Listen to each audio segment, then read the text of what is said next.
O jornalista Gleen Greenwald, um esquerdista notório, fez duras críticas ao ministro Alexandre de Moraes no que ele entende como perseguição política e censura a jornalistas e políticos brasileiros. O jornalista do The Intercept falou especificamente sobre o caso do deputado Nicolas Ferreira, de Minas Gerais, ressaltando que se trata do deputado federal mais votado do Brasil, com 1,4 milhão de votos, e que teve suas redes sociais bloqueadas por um único juiz, que não teve o voto de absolutamente ninguém.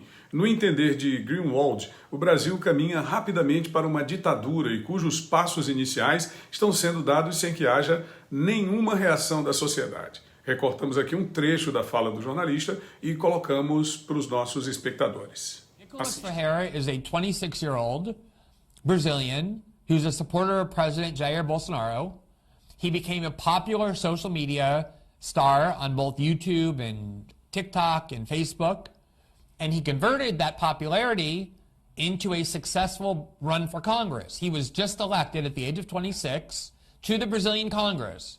Obviously, he was elected by the Brazilian people who chose him as the person they want representing him in the democratic bodies of Brazil.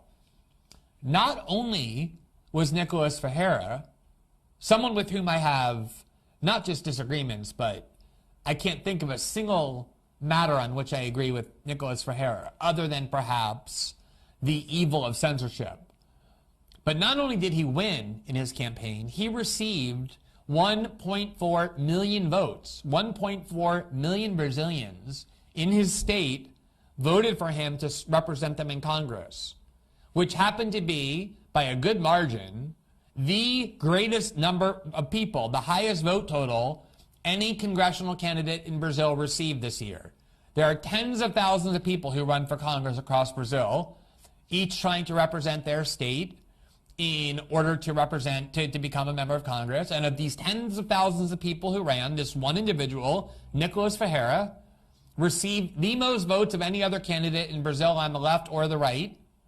And now, by order of the Supreme Court, despite no trial, presumably not having been notified of any of this, just like a person whom we're about to interview, despite being part of this order, was never notified. He is now banned from appearing on essentially all social media sites that have any audience by an order of a single Supreme Court justice who was elected by nobody.